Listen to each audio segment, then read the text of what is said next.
Welcome everyone, I'm Dale and this is Cinema Historia. A jazz player, a wealthy dilettante, and frustration turns to drinking. This week we're going back to 1950 for a musical drama film called Young Man with a Horn, starring Kirk Douglas, Lauren Bacall, Doris Day, and Hoagy Carmichael. And this is directed by Michael Curtiz. So where does our story begin this week? Well, our story begins with Rick Martin, played by Kirk Douglas. So Rick Martin is a 9-year-old Midwesterner, not knowing his father and becoming an orphan after his mother's passing.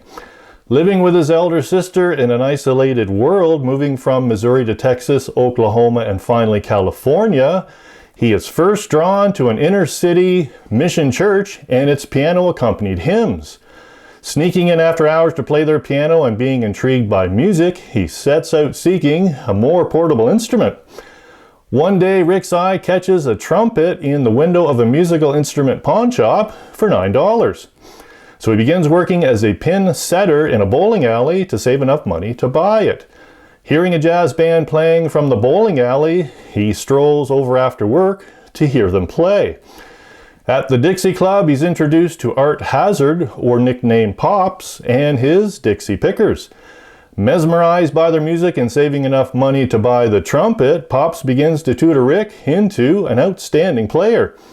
Landing a job with a large dance band, he is introduced to piano player Willie Willoughby, or nicknamed Smoke, played by Hoagy Carmichael, and beautiful featured singer Jo Jordan, played by Doris Day.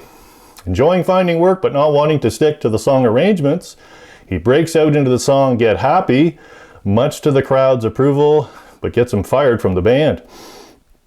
Rick and Smoke go their separate ways, and sometime later, Joe and Rick discover one another in New York City. Joe, now an aspiring singer, helps him get a job with a dance band called Phil Morrison and his orchestra featuring Jo Jordan. One night after their set, Jack meets Joe's friend Amy North, played by Lauren Bacall, a wealthy dilettante studying to be a psychiatrist and wanting the attention of Jack. Soon after, much to the disapproval of Joe, Jack and Amy are married and Jack's life begins to change. So, does Jack become discontent with playing song arrangements once more? Does Jack discover he married the wrong girl? Or does Smoke and Joe have to save an unhappy Jack when his drinking becomes a serious problem? Based on the 1938 novel Young Man with a Horn by author Dorothy Baker, this film received an 83% rating from the film critic Rotten Tomatoes and a 72% rating from its audience score, with such quotes as, "Good music helps tell the story of what it means to be an artist in the jazz world. Young Man with a Horn is a remarkable and interesting movie with such complex and compelling characters. And what a great movie. I'm not sure why this film is so overlooked." And I'm not sure either, and that's why I want to do it. And the trivia question this week: did someone who starred in this film add a touch of realism? Did someone who starred in this film add a touch of realism? So, a little more history, and the answer to our trivia question coming up next.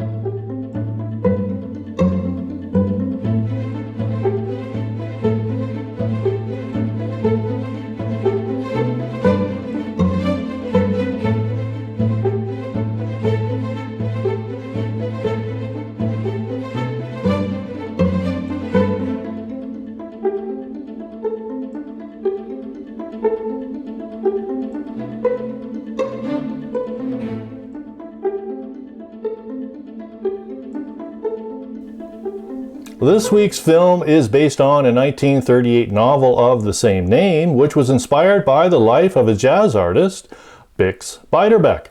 And that's this week's history. But I won't be giving away the story to our film. So, born Leon Bismarck Beiderbecke, or nicknamed Bix, on March 10, 1903, was an American jazz cornetist, pianist, and composer. Bix was one of the most influential jazz soloists of the 1920s. a cornet player noted for an inventive lyrical approach with purity of tone and clarity of sound. The son of Bismarck Herman, a manager of the East Davenport Lumber and Coal Company, and Agnes Jane Beiderbecke, a musician who played piano for the First Presbyterian Church, they resided at 1934 Grand Avenue, Davenport, Iowa.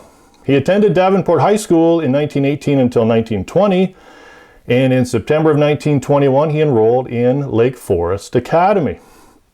His first gig was in 1921 at Haynes Dancing School under his own name, the Beiderbecke Five. After leaving Lake Forest, he played with several bands around Chicago and Davenport, joining the Wolverine Orchestra in 1924. When he was just 24, Bix was making more than $200 a week, which was quite a lump sum for the 1920s. Bix left the Wolverines in October of 1924 and joined the Jean Goldkette Orchestra. And in October of 1927, Bix joined the Paul Whiteman Orchestra, who had its own train, was on national radio, and played every major concert hall in the U.S., including Carnegie Hall, where Bix played his own composition, In a Mist.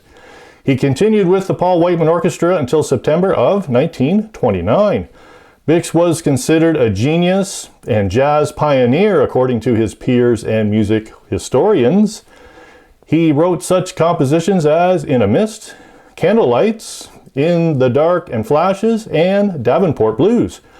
Bix was known as a gentleman and considered it improper to turn down someone buying you a drink, and he eventually became dependent on alcohol, a disease which contributed to lobar pneumonia, and his death on August 6, 1931, in his Queens, New York apartment. He was only 28 years old. His death in turn gave rise to one of the original legends of jazz.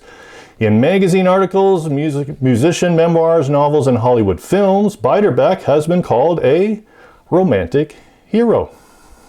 And the answer to our trivia question this week: did someone who starred in this film add a touch of realism?